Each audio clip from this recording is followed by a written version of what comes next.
Joined by political journalist Zoe Grunwald and editor-at-large of the Mail on Sunday, Charlotte Griffiths. So welcome to both of you. Nice to see you both. Zoe, you're kicking off with a front page, like many of them, dedicated once again to what's happening in Gaza. And it's been an extraordinary week, of course, with this agreement between Israel and Hamas. And now some extraordinary pictures of Palestinians trying to get back to find their homes. Yeah, and obviously the big question is what will be left there for them. We know that more than 90% of their homes have been destroyed in Gaza. But yes, this is an amazing 90% of homes have been damaged or destroyed in Gaza. So there is a real question about how they're going to rebuild. Obviously, I think the international community is hoping that this peace deal holds. What we're seeing is this exchange between Israel and Hamas of hostages and prisoners, and they're hoping that this is the start of a much more stable era in the region. But of course there are several questions left unanswered, not least is there a clear timeline for the recognition of a Palestinian statehood? Is there anything to address the occupation of the West Bank? What will the Board of Peace look like? Who will govern Palestine? All of these questions have yet to be answered. Also, will Benjamin Netanyahu be held to account for what he's done in the region? I think this is a tentatively good first step. I think people being able to return to their home is positive, but there are still so many things unanswered about what's going to happen in this region. That's right, and add to that as well whether Hamas will fully disarm and whether or not Israel will fully pull out. But it does feel different to previous ceasefires, doesn't it, Charlotte? And even though those have failed in the past, there seems to be a sense that this time there's more at stake and there's more momentum. There's certainly more at stake now these people are back in the region, because if anything goes wrong and Israel goes on the attack again, obviously all these hundreds of thousands of people are back in Gaza.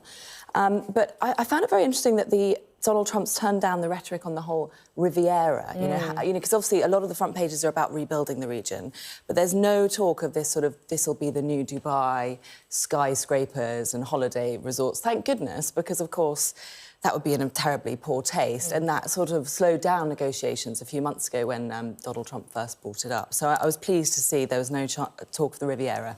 Yeah, but as you say, still a lot of questions about the next stages, although the next few days should see those hostages released and the Palestinian prisoners as well. Let's move on, though. Charlotte, you picked out a story in The Times about Prince Harry and his security once again.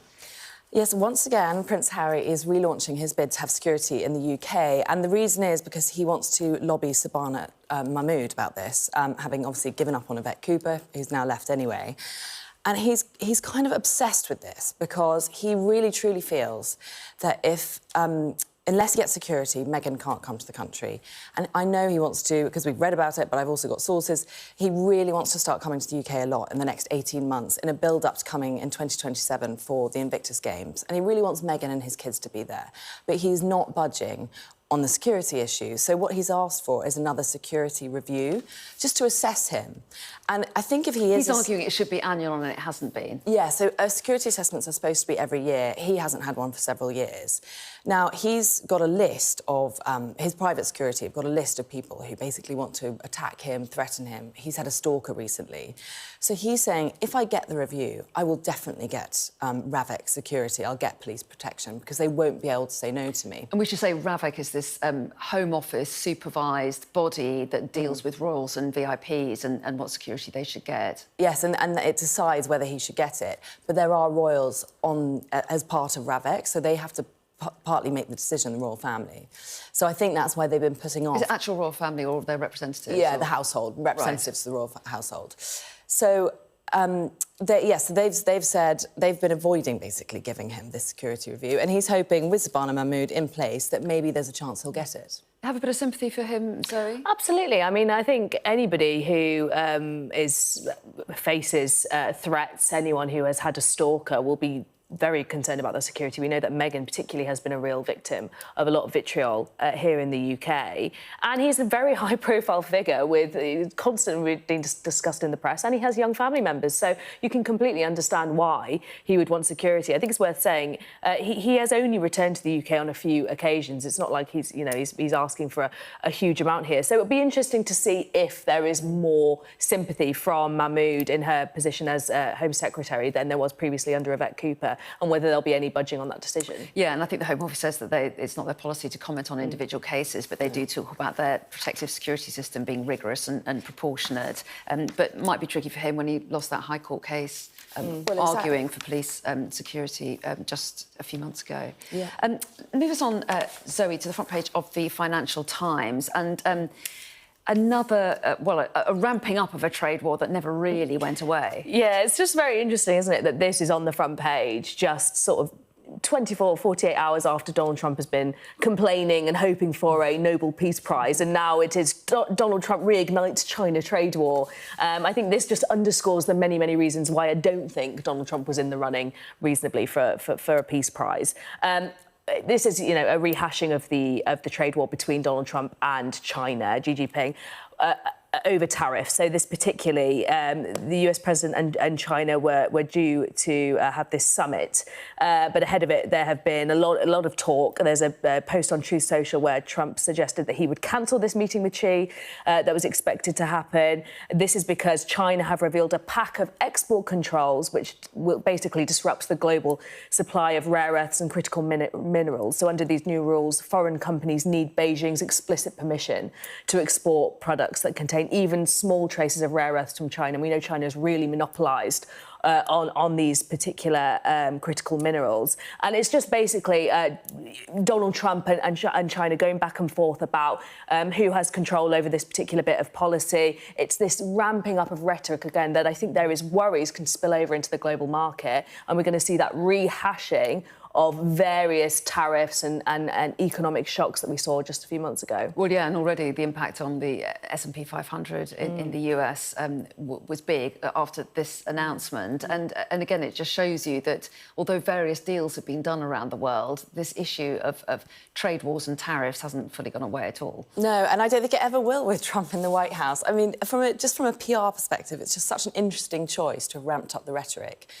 At the very same day, really, that the Gaza ceasefire began, he obviously does thrive on conflict, and it's part of who he is, which is why his Nobel Peace Prize bid was, as you say, so insane, really, because he can't help himself. Those who back him have said if he does pull off a lasting peace in the Middle East, that is an extraordinary achievement, and the first stage is certainly going to plan so far. Oh, yeah, no, I'm not knocking it as an achievement. It's incredible. It's just this idea that he is a peacemaker when actually he's just reignited a trade war. I just think from a PR perspective, maybe he could have just waited a few days to ramp up the rhetoric. But maybe once he realised yesterday that he wasn't going to get the Peace Prize for at least another year, he just thought he'd go to town on the China headlines. He's a master of contradictions, I think that is. It's fair to say. Yeah. Keeps everyone on their toes. Charlotte, a story in the Times has taken your interest about the new party, which has certainly the temporary name at the moment of Your Party. I don't think they've actually formally decided that's what it's going to be called. This is Jeremy Corbyn and Zara Sultana's party. Yeah, I just thought this was sort of a bit of fun, really. So Zara Sultana's comparing herself to the Noel Gallagher and Liam Gallagher feud, but with her own sort of co-party leader, Jeremy Corbyn. I mean, it's mind-boggling, really. But what happened was they fell out because she launched the Your Party website a bit too soon, because she wants to get £1 million worth of funding from supporters. And Jeremy Corbyn went bananas about this, asked her to take it down, so that within days of launching the party, they were in a huge, great big feud. And what she's saying here is, don't worry, we're just like Liam and Noel, we're back together, it's all going to be OK. The reason I'm slightly unconvinced by this is because when the Oasis reunion happened, we all thought, well, they're just doing this for the money. This is sort of fake. So to compare herself to two brothers who still basically hate each other, the Oasis brothers, but are just doing it for the money, isn't the best comparison, I would have thought. Mind you, their reunion tour went pretty well, I guess.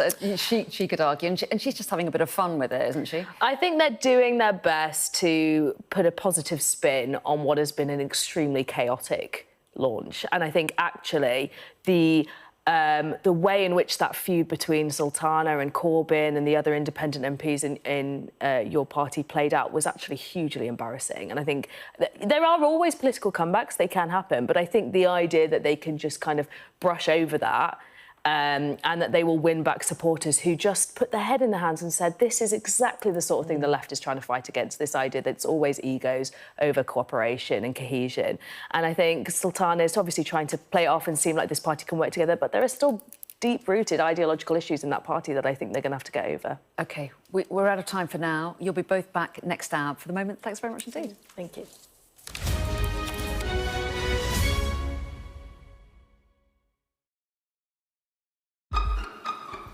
We've got your Sunday mornings covered.